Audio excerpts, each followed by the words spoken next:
നമസ്കാരം, ഞാൻ വിവേക് ബാലകൃഷ്ണൻ. നടി ശ്വേതാ മേനോനെതിരെ അശ്ലീല സിനിമകൾ അഭിനയിച്ച് പണം സമ്പാദിച്ചു എന്ന് പറഞ്ഞ് മാർട്ടിൻ എന്നൊരു വ്യക്തി കോടതിയിൽ പരാതി നൽകി. കോടതിയുടെ നിർദ്ദേശപ്രകാരം പോലീസ് IT നിയമപ്രകാരമുള്ള 67A ചുമത്തി ശ്വേതയ്ക്കെതിരെ FIR ഫയൽ ചെയ്തു. ഈ ഒരു സംഭവം കാണുമ്പോൾ വളരെ വിചിത്രമായ ഒരു കേസായിട്ടാണ് തോന്നുന്നത്. മാർട്ടിനോട് ആദ്യമേ പറയാനുള്ള ഒരു കാര്യം, ശ്വേത എന്ന വ്യക്തി അഭിനേത്രിയാണ്, അല്ലാതെ കന്യാസ്ത്രീയോ സന്യാസിയോ അല്ല എന്ന് നിങ്ങൾ ആദ്യം മനസ്സിലാക്കുക. ശ്വേതയെ കുറിച്ച് പറയുമ്പോൾ ശ്വേത അഭിനയിച്ചിട്ടുള്ള സിനിമകളൊക്കെ തന്നെ വളരെ നല്ല സിനിമകളാണ് എന്നുള്ളതിനായിട്ട് അപ്പുറത്തേക്ക് ശ്വേത 2000-ന് ശേഷം അഭിനയിച്ച വളരെ പ്രശസ്തമായ 2 സിനിമകൾ എന്ന് പറയുന്നത്, ഒന്ന് രതി നിർവേദത്തിന്റെ റീമേക്ക് ആണ്, രാജീവ് സംവിധാനം ചെയ്ത സിനിമ. രണ്ടാമത്തേത് ബ്ലേസി സംവിധാനം ചെയ്ത കളിമൺ എന്ന സിനിമയാണ്. പോലീസ് പറഞ്ഞതനുസരിച്ച് നോക്കിയാൽ 25 വർഷത്തിന് മുമ്പേ അഭിനയിച്ച സിനിമയെ ചൊല്ലിയാണ് കേസ് ചാർജ് ചെയ്തത്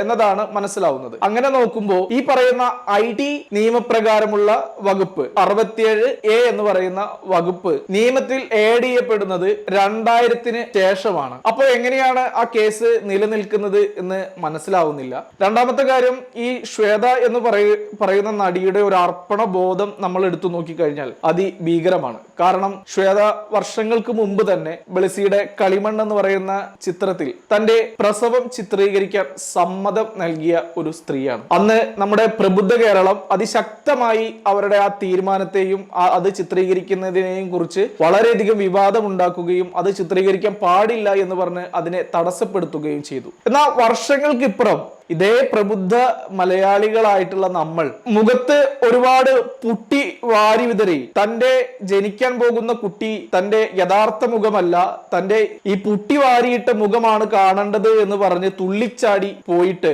ആ പ്രസവം ചിത്രീകരിച്ചപ്പോ ആ പ്രസവവും ആ പ്രസവവാർഡും ആ പ്രസവത്തിലുള്ള ആളുകളെയൊക്കെ അവിടെ നിൽക്കുന്ന ആളുകളെയൊക്കെ കണ്ട് ആനന്ദിപ്പിച്ച് കൈയടിച്ച ഒരു സംഭവം ഉണ്ടായി. നടന്നത് നടൻ കൃഷ്ണകുമാറിന്റെ മകൾ ദിയയുടെ കാര്യമാണ് പറഞ്ഞത്. അപ്പോ അത്തരം ഒരു കാര്യത്തിന് വളരെയധികം പ്രോത്സാഹിപ്പിക്കുകയും ഒരു കലയ്ക്ക് വേണ്ടി ഒരാൾ ഇത്രയും വലിയ ഒരു എഫേർട്ട് എടുത്ത് ആ കാലത്ത് അത് സമ്മതിക്കുകയും ചെയ്യുമ്പോൾ അവരുടെ എത്രത്തോളമാണ് അവരുടെ ദീർഘദൃഷ്ടി എന്ന് നമ്മൾ ചിന്തിക്കേണ്ടതുണ്ട്. അത്രയും കലയെ കലാപരമായി കാണുന്ന, അല്ലെങ്കിൽ കലയോട് അത്രയേറെ അർപ്പണബോധം കാണിക്കുന്ന ഒരു നടിയാണ് ശ്വേത.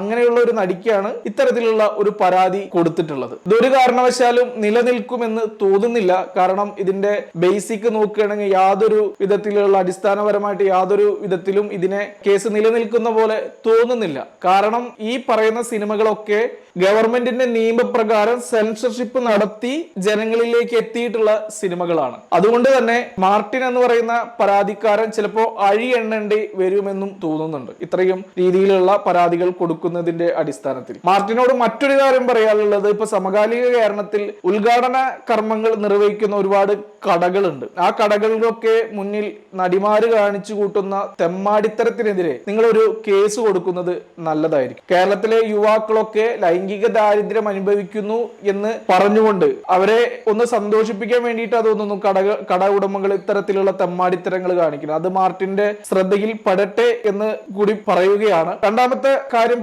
മാർട്ടിനോട് പറയാനുള്ളത്, ഒന്ന് പെറ്റ ഒരു സ്ത്രീയെ കന്യക എന്ന് വിളിക്കുന്ന ഒരു മതസമുദായം നമ്മുടെ ഇടയിലുണ്ട്. അങ്ങനെ നോക്കുകയാണെങ്കിൽ ശ്രീ ശ്വേതയെ കന്യാ ശ്വേത എന്ന് വിളിക്കുന്നതിലും തെറ്റില്ല മാർട്ടിനെ. ഏതായാലും ശ്വേത എന്ന നടി അമ്മ പ്രസിഡന്റ് സ്ഥാനത്തേക്ക് മത്സരിക്കുന്ന സമയമാണിത്. അവർക്കെതിരെ ഇത്തരത്തിലുള്ള അലിഗേഷൻസ് വരിക എന്ന് പറയുമ്പോൾ അവരുടെ കഴിവിനെ, അല്ലെങ്കിൽ അവരുടെ ആത്മവിശ്വാസത്തെ, അവരുടെ ക്രെഡിബിലിറ്റിയെ ഒന്നും കൂടെ ഉയർത്താൻ മാത്രമേ ഇത് സഹായിക്കൂ എന്ന് പറഞ്ഞുകൊണ്ട് ശ്വേതയ്ക്ക് പ്രസിഡന്റ് സ്ഥാനത്തേക്ക് മത്സരിക്കുന്നതിന് എല്ലാവിധ ആശംസകളും അഭിനന്ദനങ്ങളും, മാത്രമല്ല അമ്മയുടെ പ്രസിഡന്റായിട്ട് ഇനി മലയാളികൾ ശ്വേതയെ കാണട്ടെ എന്ന് ആത്മാർത്ഥമായി പ്രാർത്ഥിച്ചുകൊണ്ട് ശ്വേതയ്ക്ക് എല്ലാ പിന്തുണകളും നൽകിക്കൊണ്ട് നിർത്തുന്നു. നന്ദി, നമസ്കാരം.